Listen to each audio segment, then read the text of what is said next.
Dali, ako rin po, nung pagdating ko doon sa Bulinaw, dasal ako ng dasal. Sabi ko, nakita ko kasi unang-unang eksena ko, iiyak ako doon sa mataas na bang. Tapos bangin. Makapapanindig ako pa kaya to, makakaiyak kaya ako. Ako din, ninenervyos. Kasi po nung nakita ko si Jelly, eh alam naman natin lahat na siya yung isa sa pinakamagaling, bukod kay Anita Lindas, pagdating sa pag-iyakan.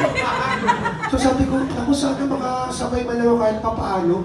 Sa totoo yan, alam ni Direk yan, dasal ako ng dasal. Kasi nung papaakyat na ako dun sa tinatagal ako may pag-akyat eh. Para nang sa gano'n, baka sabihin ni Direk, baka hindi mo kaya, bumaba ka na. Yun lang. Pero sa diretso, ang ganda po nung kinalabasan ng eksena na yun. Isa yun sa mga nakakaiyak talaga na part sa movie. Oo. So, idiretso ko na din sa nabanggit mo nga nahihirapan niya. Kasi may mga ilang nagkwento nga sa akin na napanood yung buong movie. Naganda, lalo, ang galing-galing doon yung dalawa. Lalo na raw ikaw, Bayani, na magaling ka doon dito sa movie. Tingin mo, Bayani, kung hindi si Jelly yung partner mo, hindi rin ganun ka-effective yung lahat na ginagawa niya sa eksena. Since siguro dahil komportable kayo sa isa't isa, tingin mo nag-swap talaga kayong dalawa? Tingin ko po, kasi si Jelly, nung nag-uumpisa siyang mag-artista, isa ako sa mga fan niya. Oh, talaga po pinapanood ko siya, pati yung, ano nga yung Tatimon? Gagay, ang ilaw ng brown. Oh, yung mga sinusuot niya, tinitingnan ko. Bunny, yung Bunny. Kasi yung mga kapatid ko talaga pinapanood siya. Sabi ko, siguro pala ano makakasama ko rin sa pelikula. Tapos nakasama ko siya sa isang sitcom sa TV5 na sabi ko, no, nakatupad na yung pangarap ko. Tapos, hindi ko po alam na siya ang magiging leading lady ko. Kasi po ang lagi kong katwiran, pag may ginagawa kong project, binababayaan ko po yung director, yung mga staff na mamili. Tapos nung nakita ko siya, totoo yung sinabi mo, Gordy, sabi ko, naku, buti na lang siya yung pinili.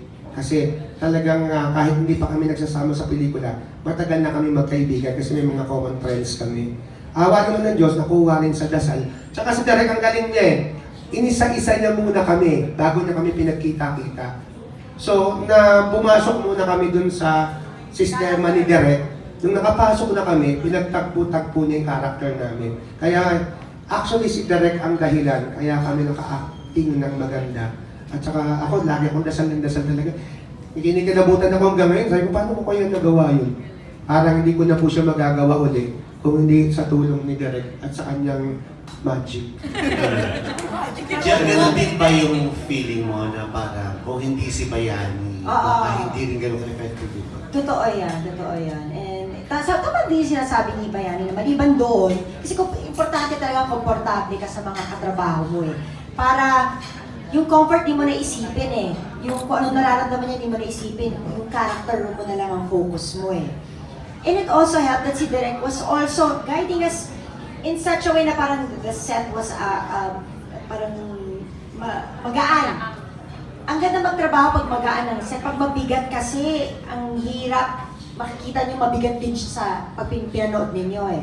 Eh lalo na itong movie, medyo feel-good movie. So importante rin na feel-good yung mga napapanood nyo. So feel-good naman tayo. Alam niyo, pinakita ko yung trailer kay Kuya Ibe, magkasama kami, Mr. Philip Salvador. Alam mo, pagka ganun niya, sabi niya, Bayani, wag na hindi mo ako i-invite sa premiere night na to. Kailan nakalimutan ko siyang ma-invite. Sa dami lang iniisip ko po. Alam mo, sabi niya, alam mo kung ano kayong tatlo dito, totoo kayong tao. Sabi niya. Hindi ko naman po alam kung anong ibig sabihin ng Kuya Ibe. Fake kayo. Oo, fake kayo. Pero yun po ang sabi niya. Hindi ko po alam kung ano po ang ibig sabihin nun. Basta, sabi ko lang Kuya Ibe, God bless. Tapos nakalimutan mo siya invite. Thank you. Ito sa publications, in what way? Hindi. Writer ba sila rito? Merong isang character na writer. So sa akin, personal kasi yung ano. So yung tribute ko is personal. Na parang, kasi dahil doon ako lumaki, parang first time gumawa ng storya na tukol doon sa pinagmulan ko. So, ano nga? Si Bayani yung writer dito. Writer si Bayani. Si Jelly, ano naman ang works? Isang, ano siya, parang meron siyang karelasyon na gusto niya nang iwanan. So, nagtagpo lang sila sa isang lugar. Ano yung kind of work na ginagawa mo as yung character mo? It was never mentioned kasi hindi siya kailangan sa storya.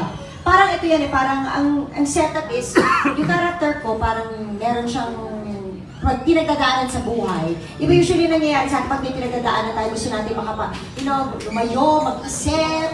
So yun ang ginawa ng character ko, lumayo, nag-isip, usually pumunta sa mga beach, sa mga resort. So nung lumayo, nag-isip, pumunta sa beach, sa resort. Nakilala niya, yung isa rin lumalayo at nag-iisip. Ayun, nakilala ko si... So pareho kayong may pinagdadaanan. Yes. Tapos nag-meet kayo doon sa beach resort. Ano naman ang role niya? Doon siya nagtatrabaho. Oh, ano ka doon? Chambermaid? What? All around. Waitress, servidora po ako. I see. So, anong role na Perla Bautista, Rani Lazaro? Si Tita Perla yung parang sa akin, Mrs. Patio, parang gano'n. Siya yung publishing. Siya yung head ng publishing. Tapos Si Rani Ronnie Lazaro. kasama niya sa publication.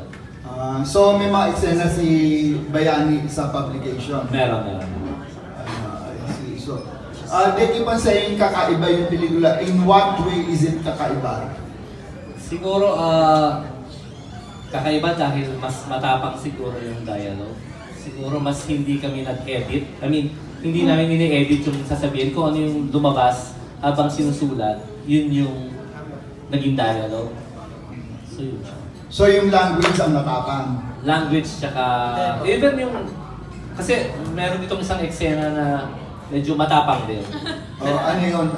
Pwede sabihin. Nag-sex scene sila, gano'n? More than that. Hindi. Pero kasi yun nga, sa trailer makikita nyo naman na laging sinasabi yung malaki yung tite, ganyan. So, yun yung character kasi na kinakasama ni Jenny. So, ipapakita yun kung hindi sinasabi ko. Nandun sa pelikula yun. So, nagdini-describe niya ba yan? Hanggang dito po. So, yung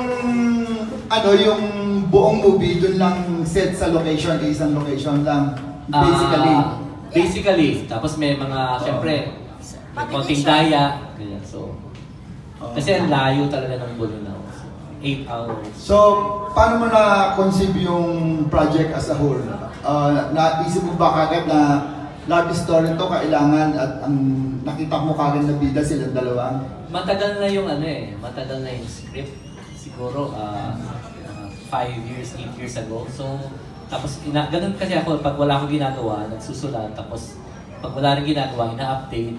So, lagi nag-iipon lang ako sa baul ng mga kwento. Tapos, Pag merong humihingi, sinasabi ko, tapos ganito yung gusto ko. So, kung ano yung malapit doon sa hinihingi nila, yun yung ino-offer ko. tapos sila na kagad ang nakinuha mo? Nag-isip ako sinong tatanggap na matapang. So, kailangan talaga is isang komedyante na hindi magpapatawa this time, pero normal na lalabas yung katatawa sa buhay niya. Tapos, isang babae na dissenting na willing gawin to. Actually, yun yung namin, nung pinasa namin kay Miss Jelly, yun yung takot ko, baka hindi kunin kasi syempre, happy family, tapos, di ba, wholesome. Tapos nagulat ako, sabi, gagawin niya raw dahil doon sa mga dialogue na yun. So, na-challenge din siya. So, ano siya? R16? R13? R16. R16 because of the language, basically. Because of the language and isang eksena. So, Jelly, ikaw, papapanood mo ba ito dun sa mga anak mo? Pwede na, kasi 18 na, tsaka 20 yung anak ko. Pwede yun na. naman pala. Pwede na. Kaya ako tinanggap. Siguro if they were like 8 years old, I would probably have second thoughts. I'd probably consult Ariel, kung ano ba, pwede ko ba ito tanggapin or something, kasi maliliit pa sila. Pero ngayon, pwede na. Ikaw, gusto mga anak mo ba yan? Ako po, may 22 na ako, 18 at saka 16. May 11. Doon sa 11 ko ipapapanood. Tapos papaluin ko siya ng ba't ka nanood ka? Hindi pa. Yun lang isa. Yung 11 lang ang hindi makakapanood. Yung 3, pwede na. Pero alam nyo, ang realidad, bata man o nasa edad, ang bilis na pumindot ng phone na sa Ford? Anong Ford? yung mga triple X sa... Ford kasi yun. Sa akin nga ako sa F at saka sa P. Hindi ko nga kaya nga lagi ko sinasabi, professional. Kasi madali lang yung pindot nila. So palagi ko, dapat sa murang edad nila, ipaliwanag na natin na may mga ganun. na para pag nakasalamuhan nila yon sa kanilang mga telepono, alam na nila, hindi sila makukulture shock. At alam nila yung gagawin nila. Kaya kahit yung anak ko ng 11 years old na babae, puro babae po kasi anak ko, pinapaniwalagan ko na, anak, malalaman mo yan, makikita mo yan. Kung gusto mo yang iwasan, ang sa ganun, hindi pa malaso ng isipan mo sa murang edad, iwasan mo yan. Kung ano yung desisyon mo, dapat pangangatawanan mo. Pinapaliwanag ko na po lahat. Kaya yung mga anak ko, nakakarinig na ng mga ganong klase ng mga salita, pero alam nilang hindi nila dapat gamitin at gawin sa murang edad nila at sa habang nag-aaral pa sila. So, basically, hindi naman offensive yung language. Hindi. Tingin ko hindi naman. Opo. So, hindi naman siya mga mura, kundi yung mga tungkol sa... Meron ganun, pero pag galit ka, hindi mo naman ini-edit kasi yung sinasabi mo kung yung nararamdaman mo sa moment. At saka walang sinasabihan na tao, binabato niya sa hangin.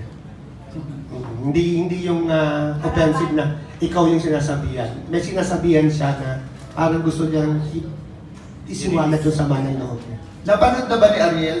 Ay hindi, pero feeling ko naman kasi, di ba, sa totoo lang, ganyan naman talaga tayo mag-usap. Pag galit tayo, pag nasasaktan tayo, may mga nasasabi tayong mga salita hindi natin laging sinasabi o gustong naririnig. Natural lang. Natural lang. More than anything, it's natural lang, I think. Oo, ako naman nung minsan, meron kami eksena sa Manolos, Bulacan. Pinakausap niya sa akin si Ariel. Tuwa-tuwa naman siya, sabi niya sa akin, ay Ariel, ginagawa na namin yung pelikula, nabasa ba yung script? Sabi niya, oo. Kasi, bakit niyo ba ginagawa yan? Eh, ikaw yung wife mo, nabasa ba niya yung script? Opo, nabasa ng wife ko, tuwa-tuwa po siya. Tapos, nag-all white nga siya ng dress. Opo, tapos nagkatatakbo siya doon sa dayamihan. Sabi niya, ito na yung the best na ginawa mo. Tapos takbo siya ng takbo. Pinabayaan ko lang po siya, bumalik siya 12 midnight. Bakit all of a sudden nag-lead ka na ulit? Kasi first time mo to do a leading man, romantic lead, di ba?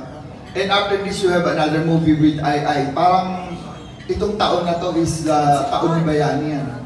Salamat po sa Diyos, Kuya Mario. Sabi ko nga, hindi pala dapat na mag-isip ka kung ano yung magiging plano mo sa buhay. Ang Diyos pala ang mag-iisip para sa iyo. Kasi wala naman po akong plano. Pati yung I Can See Your Voice na naging daan para makilala uli ako sa TV.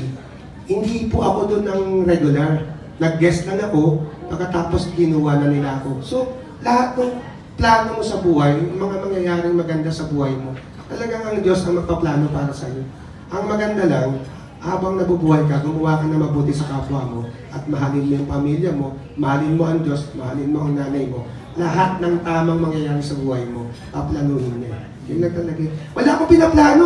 Kasi para sa akin, yung nangyayari ngayon parang bonus na lang po eh. Kasi una-una, hindi naman ako ka-artista yung mukha ko. Pag tinignan ko nga yung mukha ko sa TV at saka sa mga sinya, sabi ko, paano kaya ako naging artista?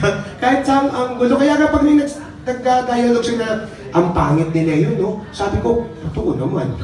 Pero, andun ako sa movie. Salamat sa Diyos. Thank you po. Well, I hope kumita yung pelikula ninyo para magtuloy-tuloy ang leading man career mo. R16 siya. R16. Ano yung eksena na ano? Sabi bukod sa mga dialogue, merong eksena Merong frontal. Ha? Gugulat ka. Sana, Pero hindi siya. Huwag naman sana ikaw. Oo, wag ako. Kasi pag ako yun, baka magsuka ka.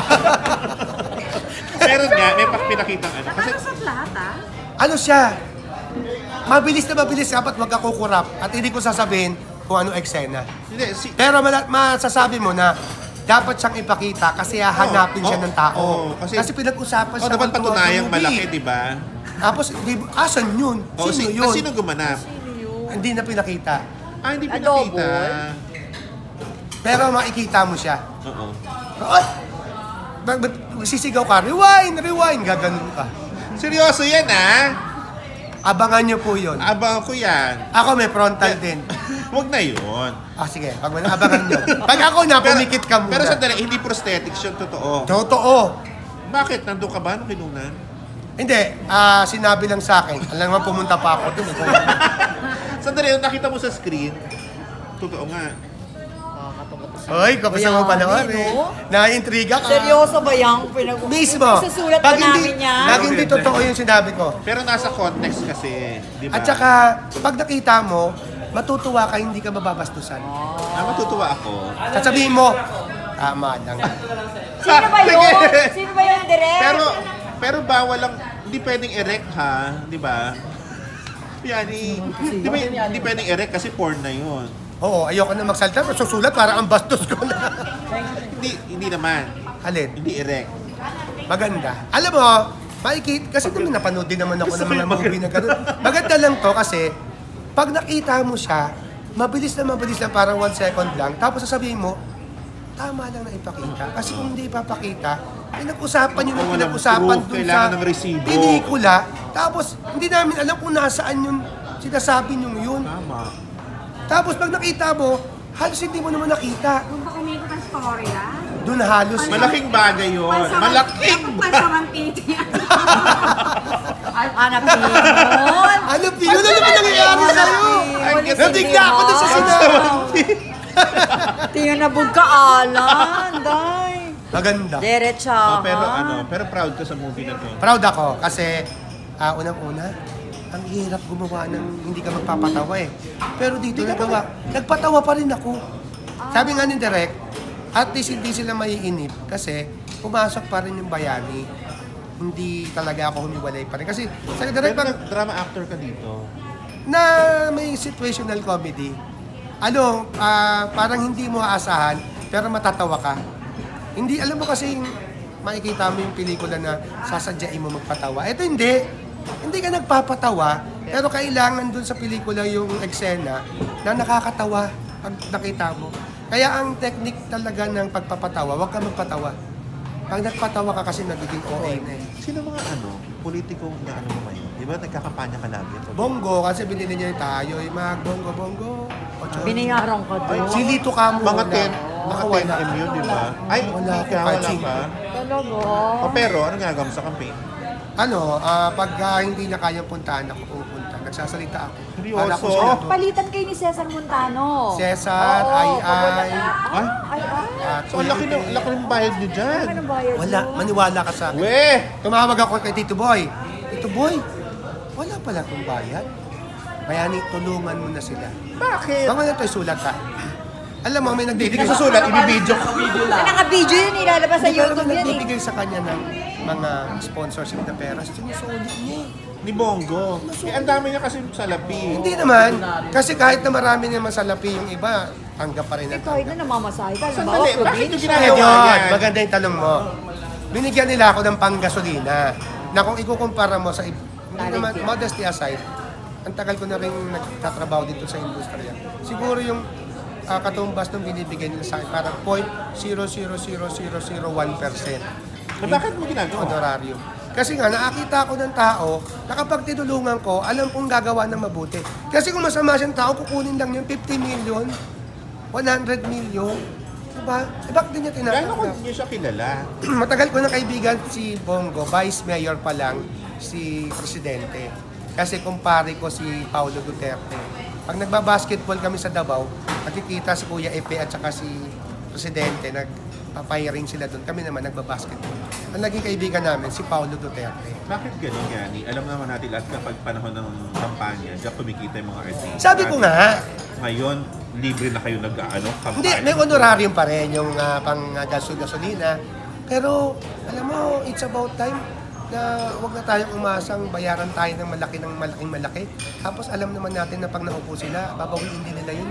Nanakawin din nila yun sa mga pamantagal. Hindi, ito, at least kahit pa paano, hindi alam ng tao na gumawa ka na mabuti, okay lang yun. Na umupo siya, isa ako sa nagupo dyan. Na alam mong hindi gagawa ng masama kasi kung gagawa ng masama yun, pinakukuha niya na yung mga ang dali lang, kunin. Ako, ewan ko Kilala na. mo ba siya ng personal? Oo, kilala ko siya ng personal. Sinusundo ako niyan dati. Sabi ni Mayor, punta ka daw sa... Mayroon sila kasi parang bar na sarili lang nila eh. Yung parang pinagpapahinga ni Mayor. Pupunta ako doon, sasayaw kong 8-8 sa piano. Tapos mag-8, tayo yung mag-8-8. Sabihin ni Bongo, atid na kita sa hotel. Minsan kasi may Kawasaki tour kami, sa Davao kami, malalaman. So, ikaw, si Ai, si Bubo, si Cesar, Philip Salvador. Philip, lahat kayo ginagawa niyo for the love? Tinanong ko rin, si Ai at saka ako, isang manager namin, si Tito Boy. So dahil kay Tito Boy. Oo. So adopted son ka rin pala ng Davao. Oo. Wala ka namang anak doon. Wala. Sandali. Ako lang, dalawang question na. Ano yung ano yung pansamantala sa buhay mo at saka yung pangmatagalan sa buhay mo? Ako, ang pangsamantala sa akin, wala. Yung pangmatagalan, yung asawa ko at mga anak. Oo. Pangalawang question ko para alis na ako yan. Sige. Bakit hindi na kinuha ni Carla doon sa Pamilya Blandina? Para maiba naman kasi meron kaming sitcom yung Panika Pari ko. So kung maghihiwalay muna kami, tapos magkikita uli kami may gagawin kami. Ano, pelikula? Oo, yung gagawin. Magtatambal din. Nag-usap na kami, nagkita kami sa Malabon, magandang buhay ako, di ba? Oo. Nagpo-produce kami ng Ba't may pelikula. ano ba sa issue sila ni Carla? Hindi, magkasama sila sa sitcom na Sino. Kasi kung magkasama na kayo sa TV, tapos magkasama pa kayo sa movie, parang walang iba. Ngayon, wala na yung Panika Pari ko. Wala na. Wala na Saan ba yun? Kailan nag-last? Sa Cinemo, Cable naman. Cable. Bakit na? Kailan tapos? Natatapos siya every season, tapos babalik uli. Okay. Ngayon, hindi pa siya bumabalik. So, movie muna kami. Kailan kayo mag-is? Naka 2 Tagal years nila kami. Tagal nila. 2 years sa Cinemo. Kami ang pioneer ng Cinemo. Pero kailan yung gawin yung movie? Siguro next year na kasi may gagawin pa akong dalawa. Ano yung aswang ang nanay ko? Aswang ang nanay ko at saka yung History of the Philippines. Wow, sino yan? Ako din, ako Seryoso susulat. to? Ako. Sinong director? Si Direk Hoben, nag-usap na kami kanina. Tapos sila Kuya Don Monteverde. Nagawa. Ang producer, si History of the Histo. Philippines. HIS, ganon? HIS, tapos history. Yung sarili kong istorya ng Philippines. His story. Then, So next year mo na yung Carla. Sino yung magpuproduce? Nag-usap kayo ni Carla dyan? Kaming Yung dalawa. passing lang, ganon? May title na ba siya? Wala pa. Wala pa. Kasi yung aswang ang nanay ko, sa akin din yun. Sino magdidirect ng aswang? Nag-usap na kami ni Direk Richard Arellano kung matutuloy kami siya. Action? Maganda. Aswang. Ikaw na gumagawa ng mga material mo. Oo. Ako Sinong na. nanay Writer mo? naman ako Sinong nanay mo sa movie? Si Sana matuloy, si Gloria Romero. Romero. Talaga mo? Pwede. Wow. Pero malalaman mo kung bakit ko siya magiging nanay. Kasi hindi naman kami magkamukha. Oo, black and white. Yun ang abangan mo. Sino ang jowa mo dyan? Ampun ka Wala naman pa. kasi. Hindi ampon. Ay, kita mo. Ay, may kwento. Sige. Kasi Sinabi alam mo na kay Tita Glo, natutunan in-offer ko mo na- dapat nagkakarakter ka Di ba? Minsan, may bigote ako, at saka ako. Eto, naisip ko naman kung paano ako magkakarakter. Kung paano ako magiging kamukha si Gloria Romero. Bilang nanay ko. Never mo pa siya naka-work, no? Never. Sa okay fine, whatever. Okay. Siya yung lola namin. Lola. Tapos ngayon, inalok mo na daw ba kay Tita Glo? Alam mo si Tita Glo, dati, sabi, Tita Glo, ang ganda po ng damit nyo. Bagay po yan sa nanay ko. Bumibili siya ng damit ng nanay ko, binibigay niya sa akin. Kung saan siya bumili, bibili siya, bigay mo sa nanay mo. Talaga? May Kaya- si Nanay Mila? Oo, yung mga suot ni Tita Glo, makikita mo sa nanay ko dati. Nung nasa okay fine kami. Oo. Hanggang ngayon, Binibili daw niya dito sa Green Hills. nakikip pa rin ni Mami. Na, Ngayon wala na, hindi na kami nakikita ng Tita Glo. Kaya di ba, Yung close God kay- bless. close kay dati ni Willie, di ba? Close naman kami hanggang ngayon. Talaga nga. Oo. So may support pa rin siya sa'yo. Hindi kami nagkikita, pero pag meron akong number niya pag birthday niya, Hindi na kayo ganun pa-close gaya dati. kasi hindi naman kami rin nagkasama ng, gusto ko pa nga sabihin sa kanya, nasa akin pa yung salamin, na binigay sa akin yung cabinet. Si Willie kasi pag lumilipat ng bahay, pinamimigay yung, dati pa Mga gamit niya. hindi pa siya ganyan kayaman namimigay siya talaga. Ang gamit ni Willie, ang gaganda, kahit dati. So ang dami niya nabigay na gamit sa'yo. Salamin, lampshade, tas malaking cabinet na lalagyan ng TV. Andun sa bahay ng nanay ko. Natutuwa ako kasi wala pa ako nakitang artista na dahil sa talent niya sa TV, yumaman ng ganyang kayaman sa Sobrang bilyonaryo. Bilyonaryo. Kasi natutuwa ko yung pinaghihirapan, yung kinikita, di ba? Pinagtrabahuan. Ayan nga. So ngayon parang meron na kayong contact. Meron pa din. Meron akong number niya. Tapos nag-uusap kami ni Tita Christy. Kasi Tita Christy sabi mo, happy birthday at saka ibati mo ako. Tapos ginamit ko yung ano niya bigyan ng Jackie Chan. Ginamit ko, may Jackie Chan ako dito. Kasi yung mga yung mga, yan? Black screen. Oo. O sana yung mga kaibigan mo, pwede mong anuhan. Pwede, meron na. Marami na. May Kawasaki, black sila. Marami mag-black tayo. Ano ba, hindi ko nga alam kung ano yung... Si Willie, pwede kumikita mong naman. anuhan. Pwede. Oo, yun kaya ang ngayon, para mas maraming nanonood. Mas maraming... Na-extend yung news. Ganun ba yun? Oo. Hindi, nadadagdagan ba yung pagiging box office ng pelikula? Ganun ba yun? Counted ba yun? Hindi ko alam eh.